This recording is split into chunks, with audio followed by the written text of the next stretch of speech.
Cancer Healer Center, a new beginning.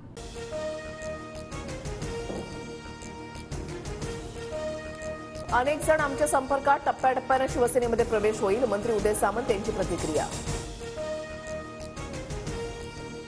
शिंदेची Shiv Sena कोणत्या गुंगीत आहे त्यांनी तपासावं. त्यांनी 6 नाही तर 9 आकडा सांगावा. ऑपरेशन टायगरच्या प्रश्नावरून राऊतांचा शिंदेच्या शिवसेनेला टोला.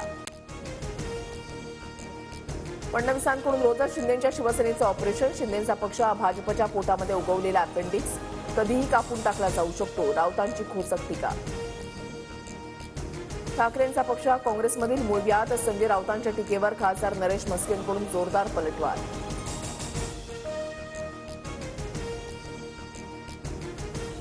भाजपनं विधानसभेत आपली ताकद दाखवली आहे. एकमत न झाल्यास भाजप स्थानिक स्वराज्य संस्था स्वतंत्र लढणार. मंत्री अतुल सावेंचं सूचक विधान. अशोक मोहितेला मारहाण करणाऱ्या दोन्ही आरोपींना अटक. अभिषेक सानप आणि वैजनाथ बांगरला जालन्याच्या कन्नडमधून अटक. धारूर पोलिसांची मोठी कारवाई. आमदार सुरेश धसांकडून वाल्मिक कराड आणि विष्णू साठेच्या नार्को टेस्टची मागणी. नार्को टेस्टमध्ये आकाचं नाव आलं तर त्यांची नार्को टेस्ट झाली पाहिजे, सुरेश धस यांचं वक्तव्य.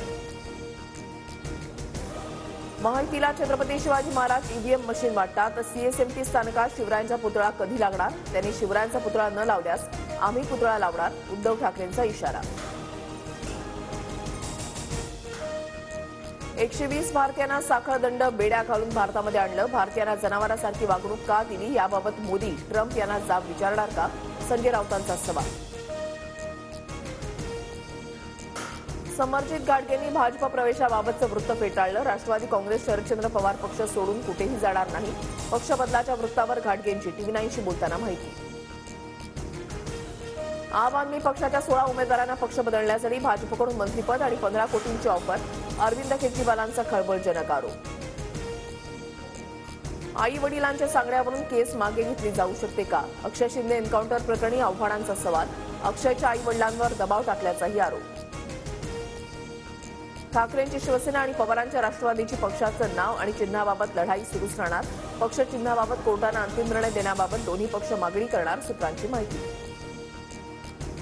लाडकी बहीण योजना लाभार्थ्यांमध्ये 1 महिन्यामध्ये 5 लाखांनी घट. लाभार्थ्यांची संख्या 2,46,00,000वरून 2,41,00,000वर. छाननी प्रक्रिया सुरू असताना नवी माहिती समोर. राज्यामध्ये गुइलेन बॅरे सिंड्रोममुळे आणखी एका रुग्णाचा मृत्यू. पुण्यामधील खासगी रुग्णालयामध्ये 62 वर्षीय रुग्णाच्या मृत्यूची नोंद. राज्यामध्ये जीबीएस बळींची संख्या 6वर.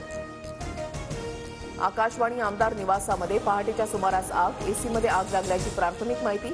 अग्निशमन दलाकडून आगीवर नियंत्रण. बदलापुरात शिक्षकाकडून विद्यार्थिनीचा विनयभंग. शिक्षकाकडून विद्यार्थिनी आणि तिच्या आईला उद्देशून अश्लील शेरेबाजी. पॉक्सो कायद्याअंतर्गत गुन्हा दाखल करत नराधम शिक्षकाला बेड्या. सोयाबीन खरेदीला पणन विभागाकडून मुदतवाढ. शेतकऱ्यांनी घाबरून जाण्याचं कारण नाही. सोयाबीनच्या शेवटच्या खरेदीपर्यंत केंद्र सुरू राहणार. कृषी मंत्री माणिकराव कोकाटे यांची माहिती. आरबीआयचा पतधोरण जाहीर. 25 बेसिस पॉइंट्सनं रेपो रेटच्या दरामध्ये कपात. कर्जाचा हप्ता कमी होणार, कर्जदारांना दिलासा. Cancer Healer Center, a new beginning.